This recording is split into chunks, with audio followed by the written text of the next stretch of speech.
Hello and welcome to the Akron Zoo. I'm Pat Simmons, the zoo's president and chief executive officer. You know, here at the Akron Zoo, being green is a natural part of our mission, which is to preserve and protect wildlife, such as Daisy here, a three-banded armadillo. The zoo's green journey began nearly 2 decades ago with the formation of our green team. Today, sustainability is a part of nearly every decision we make throughout the entire park. Here to take you on that journey is Doug Piakash, our Vice President of Planning and Conservation Programs. Thanks, Pat. Well, you might think that a conservation mission being ingrained in the Akron Zoo would make sustainability planning much easier for us than it would make it for anyone else. But the reality is that when we implement sustainability plans, it requires each one of our staff members to think differently about their job. Our sustainability aspirations fall into several categories. First is engagement. We rely on our vendors, visitors, staff, and volunteers to help us with this. 2012 is the year of zero waste for employees and volunteers at the Akron Zoo. Training has included monthly presentations and continuing education. The most popular program was Trash Bin Bingo. The game involves sorting items and putting them into the correct bin. The game was so much fun we had our junior interpreters play it with our guests, impacting thousands. Conrad Conservation, our mascot, communicates the zoo's mission through public appearances, newsletters, and articles on the progress in being green. Both our gift shop and food service have green procurement policies in place. Our gift shop also sells green products and offers a discount for anyone using a reusable bag. Our goal at the Akron Zoo is a net zero use of energy, one of several visionary goals. Pursuit of these goals resulted in the first LEED certified building in Summit County. Some of the projects undertaken toward this goal include installation of variable frequency drives on all heat pumps in Komodo Kingdom and balancing of the geothermal well field to restore the estimated 42% energy savings provided by the 63 wells.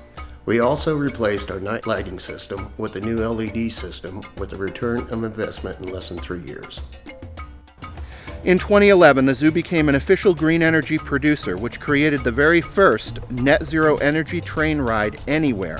The Akron Zoo commissioned and completed a first of its kind net zero energy study of our entire campus with the intention to move the zoo towards energy independence.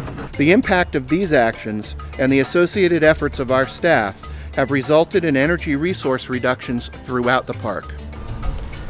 Our goal is to reduce fossil fuel consumption by 50% by the year 2020. The zoo partnered with Metro RTA to create a formal bus stop on site to allow residents of Summit County to use mass transit to and from the zoo. And while investigating fossil fuel-free hydraulic fluids, we discovered a company right here in Northeast Ohio who could provide us with plant-based fluids and lubricating oils. The equipment runs cleaner and performs better on the renewables than it did on the fossil fuel-based equivalent products. Akron Zoo aims to produce zero waste.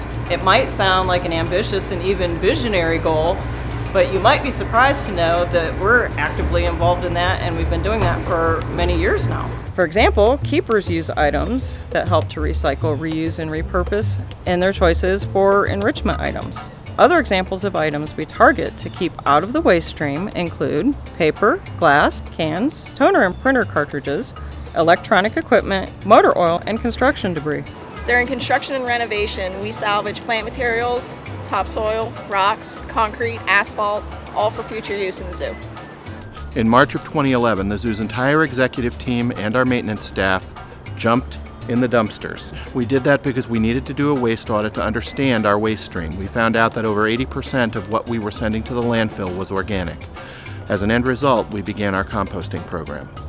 Since April of 2011, the zoo has diverted and composted nearly 2 million pounds of organic waste. In April 2012, Akron Zoo's Komodo Cafe became the first 4-star certified green restaurant in the state of Ohio. And the first 4-star certified green restaurant in any zoo or aquarium in North America.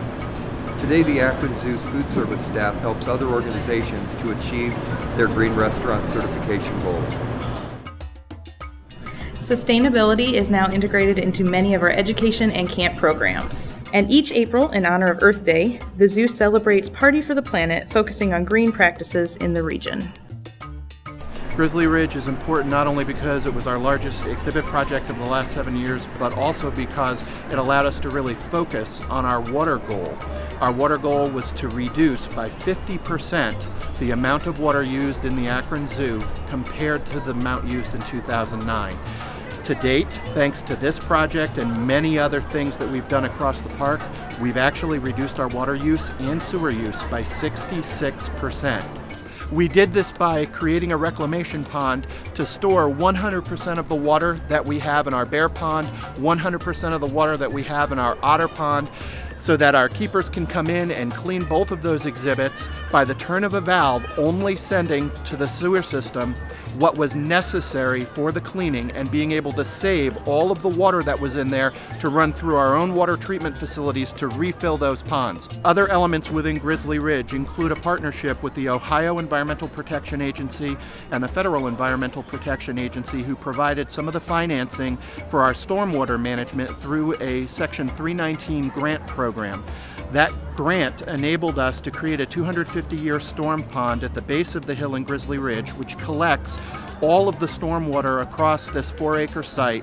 It allows us to get as much of the stormwater underground as quickly as possible and down to that pond so that it will hold the water here on site instead of putting that water into the city's combined sewer system. By avoiding this water going down into the combined sewers, we help to keep the Cuyahoga River clean and Lake Erie clean. And here on site, we've even provided a bioretention pond that filters the water before it gets to our 250-year storm pond. And that's an example of something everyone can do in their own backyard. The zoo plans on continuing to make progress in each one of these goal areas every year. And that's going to be through the creativity unleashed by our staff, our guests, our volunteers, and our vendors. And that will serve our mission to preserve and protect wildlife and wild places.